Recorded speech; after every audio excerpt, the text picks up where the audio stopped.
গুরু, তাহলে গুরুদেবকে পিতা বলাও ভুল নয়।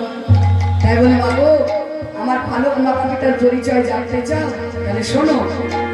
আমার পিতার নাম পশুপতি, শোনো গো জননী, আর আমার মায়ের নাম উমা সুযশোদা।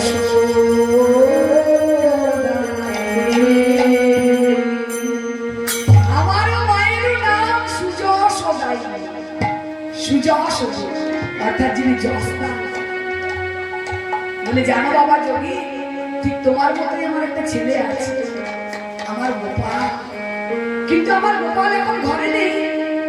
আজ গোপাল যদি আমার ঘরে থাকতো, তোমার পাশে বসিয়ে দিলে ঠিক মনে হতো এক মায়ের দুই ছেলে।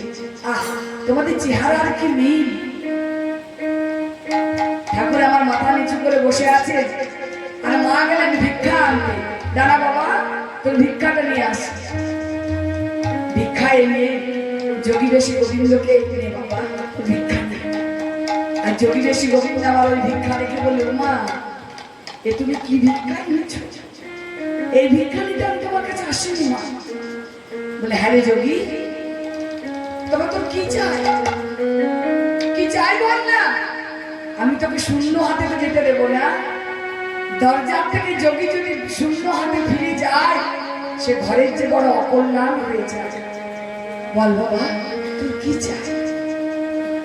মা তোমার কাছে আমি কি চাইতে এসেছি জানো? তুমি আমাকে ক্ষীর, সর, ননি, ছানা এসব দাও। বলে ওরে যোগী, তুই ক্ষীর সর খাবি?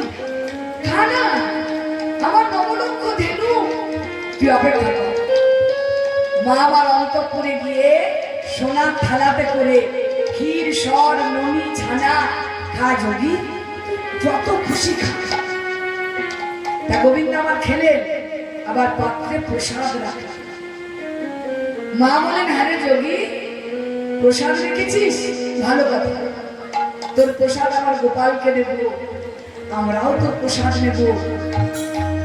যোগী বেশি গোবিন্দ বললেন, মা ওই কাজ তুমি মোটেও করো না।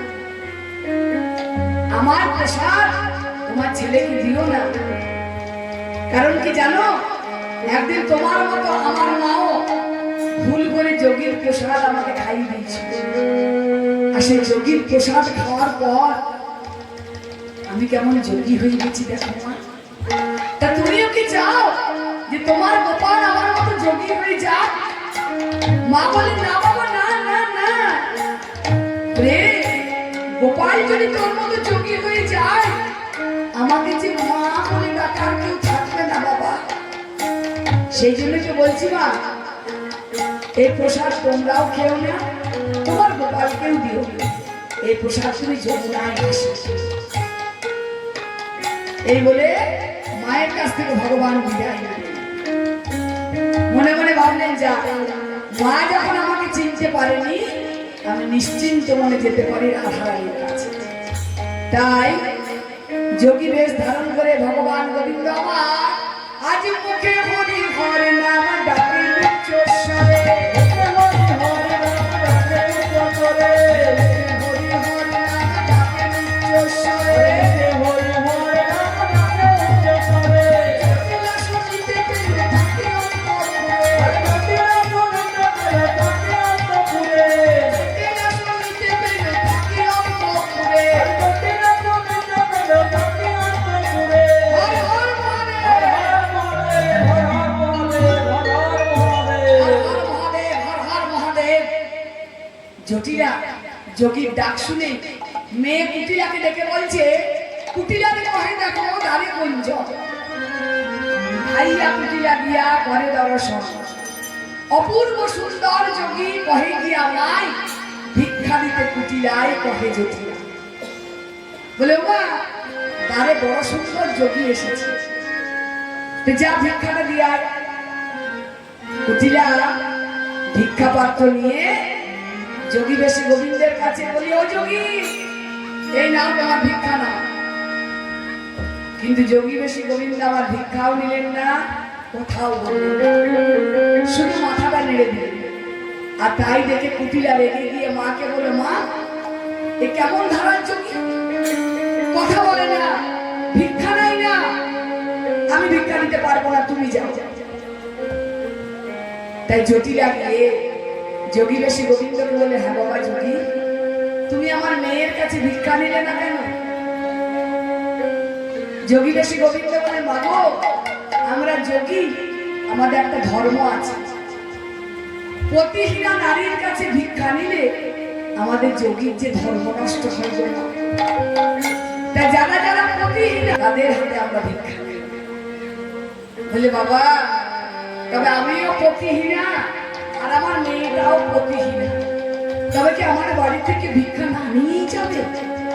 বলে, না না, তোমারই বন্ধুর হাতে ভিক্ষা মিলেও তোমার বৌমাকে পাঠিয়ে দাও, আমি তার হাতেই ভিক্ষা নেব।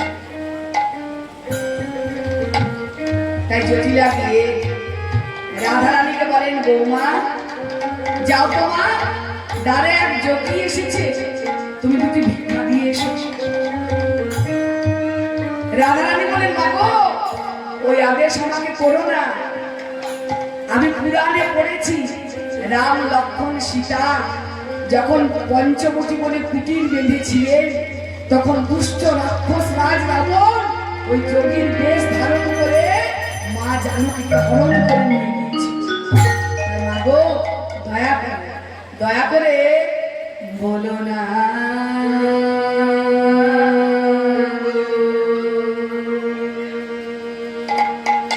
ও মা যোগী ভিক্ষা দিতে বলো না, যোগী ভিক্ষা দিতে বলো না। সারে গামা গামা গামা গামা গামা গামা রে সাদা রে, সারে গামা ধানি গামা ধানি সানি গামা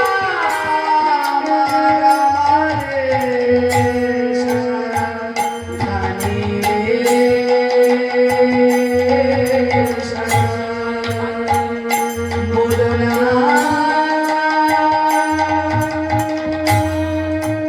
আমায়, বলো না আমায়, বলো না।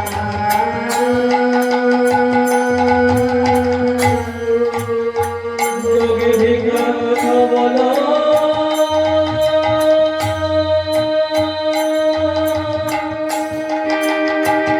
যোগী ভিক্ষার কথা বলো না,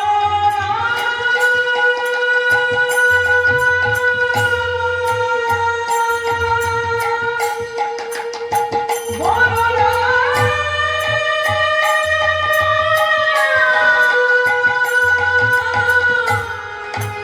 আমায় যোগী ভিক্ষার কথা বলো না,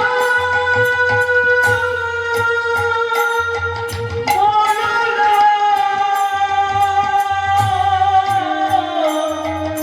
আমায় বলো,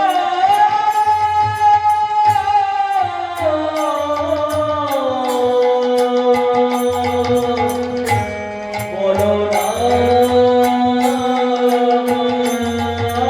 যোগী ভিক্ষা দিতে বলো না, বলো না গো, যোগী ভিক্ষা দিতে বলো না, বলো না গো, যোগী ভিক্ষা দিতে বলো না।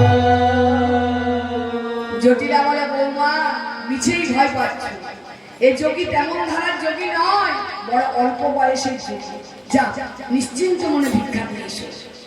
তাই রাধারানী আমার ভিক্ষা থালা নিয়ে যোগী বেশি গোবিন্দের কাছে গিয়ে মাথা নিচু করে ভয়ে ভয়ে বললেন, এই নাও যোগী বর, ভিক্ষা নাও গে।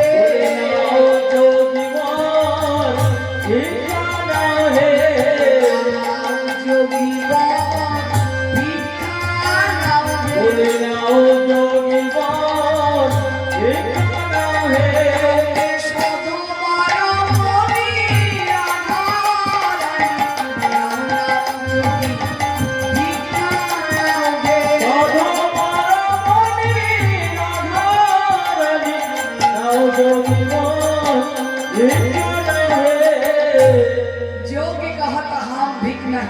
वो तू आमुखो वचन ये पूछा রাধা রানী মনে মনে ভাবছেন কে এই যোগী কেন এসেছে আমার কাছে এই যোগী কি চায় রাধার মনের ভাব বুঝতে পেরে যোগী বেশি গোবিন্দ আমার বললেন নন্দা নন্দন পতি जो অভিমান আসি মাফ করে ঘরে যায়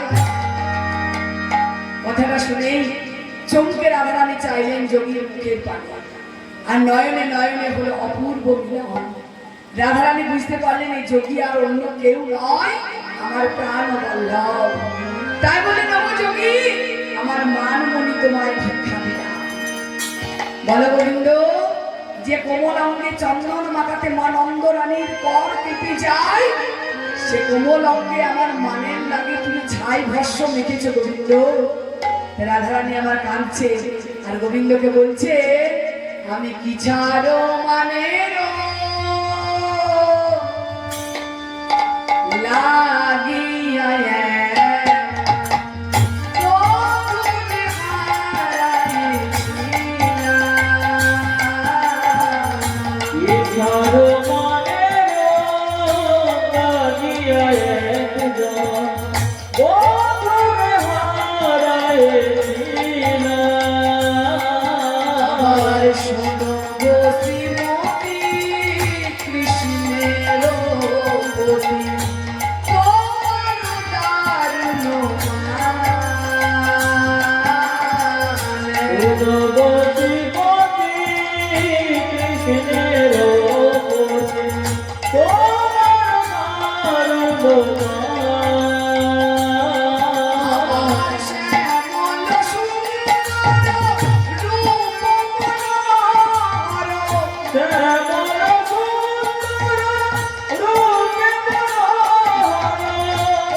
গোবিন্দ বলে রাধে প্রেমময়ী তুমি মোর আরাধনা ভজন সাধন উপাসনা মনে দিলাম দিয়া কব ঠাই সখী শিষ্যা গুরু তুমি রাঙা পদের দাস আমি মম অধিকার অধিকার তুমি রাই আর এমন সময় রাধা রানীর সখীরা এলো রাধা রানীর ঘরে আর রাধা গোবিন্দের জীবন দেখে তারা জীবনকে ধন্য করল রাধা গোবিন্দকে তারা এক আসনে বসালো ফুল তুলে দিল পুষ্পাঞ্জলি আর আমাদের বৈষ্ণব ঠাকুর লিখলে এ বলি কিশোরী কিশোরী বন্ধু রাধা গোবিন্দের যুগল রাধা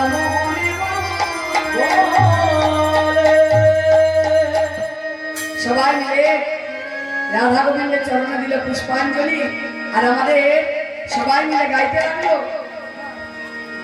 কালা চাঁদ চাঁদ চাঁদ চাঁদ বদনি চাঁদের বামে দাঁড়ালো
শ্যামের মাথায় মোহর রায়ের মাথায় বেনি শ্যামের হাতে মোহর বাঁশি কালা চাঁদ কালা চাঁদ চাঁদ চাঁদ মদনে চাঁদের মনে দাঁড়ালো হরি বল কালা চাঁদ চাঁদ চাঁদ মদনে চাঁদের মনে দাঁড়ালো কালা চাঁদ চাঁদ চাঁদ মদনে চাঁদের মনে রাধা গোবিন্দকে এক আসনে বসিয়ে ফুল তুলে দিলে পুষ্পাঞ্জলি। আর আমাদের বৈষ্ণব ঠাকুর বললেন, আমাদের রাধা গোবিন্দ হইল